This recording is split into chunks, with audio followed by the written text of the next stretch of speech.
Hello YouTube and welcome back to my channel. In this video I want to build a 10 hard drive server. I'm using a Inter-Tech case and it's going to be 10 times 18 terabytes, and I'm taking you along for the ride. Alright, so taking a look here, I have got the 4129L. It's a server chassis for a 19-inch rack, and it's going to go right in here in my big rack here. And basically what I'm going to do now is just open it up and see what we got. Alright, so taking a look at it here, I can see that it has some kind of blue tone. I think this is just film that it will come right off and it'll be gray underneath, just like this. But I'm going to go ahead and get it out of the box entirely, and then we can take a look at it. Alright, so taking a look at the case here, I can see that the blue tone is just a film that's on. I will be able to peel that off. We can see that it fits a normal ATX power supply, a couple fans and all this good stuff.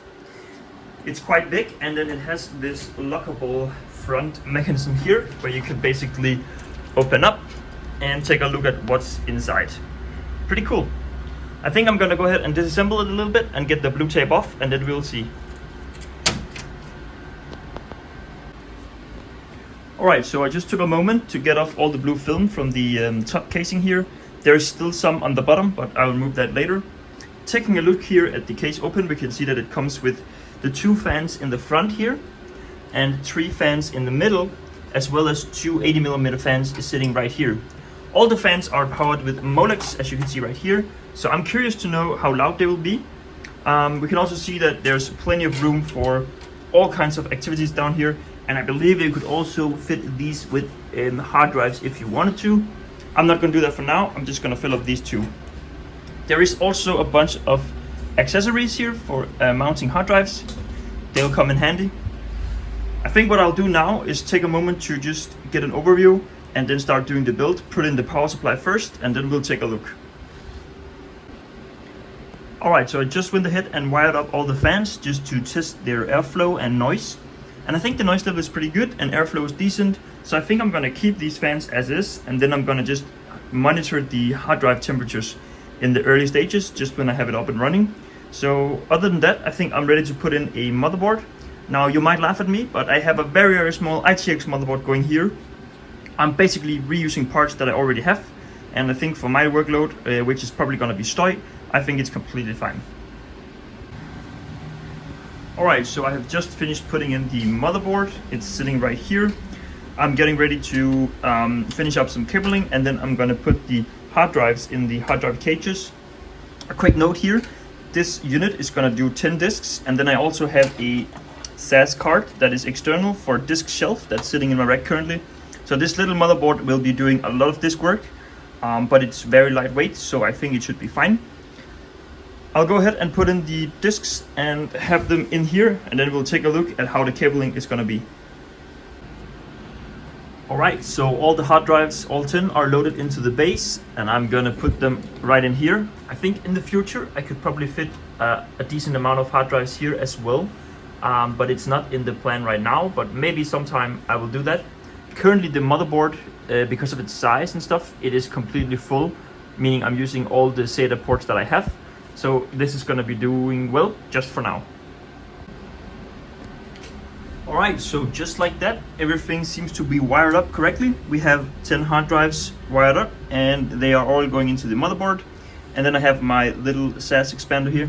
I am missing the large bracket here, but I did find a 3D print that I think I can use. I just haven't found the time to 3D print it yet. So I will do that at some point, so this just doesn't just sit loose like this. But other than that, I think I'm ready to install an operating system and show you everything is working correctly.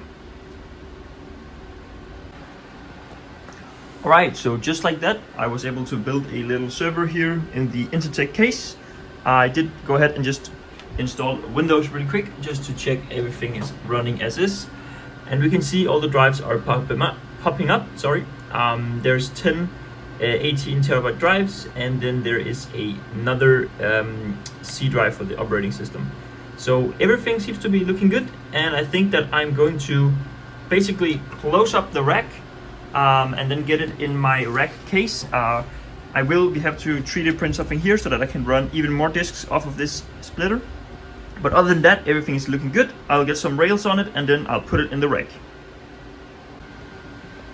Alright, so the server is all closed up and we got some rails on it, and I'm getting ready to putting it in the rack shelf unit. Alright, so just like that, it is sitting here, ready to slide in. So that's what I'm gonna do now, and I think it's gonna look really clean.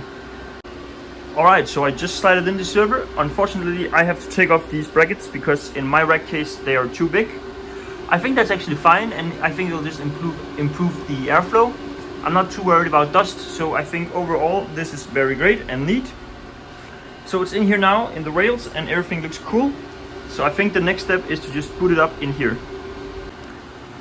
Alright, so just like that, we have a quite decent sized server in the Inter-Tech case. Everything seems to be working as intended. I'm gonna go ahead and do some stuff and probably set up a few story notes, but this is going to be the end of the video.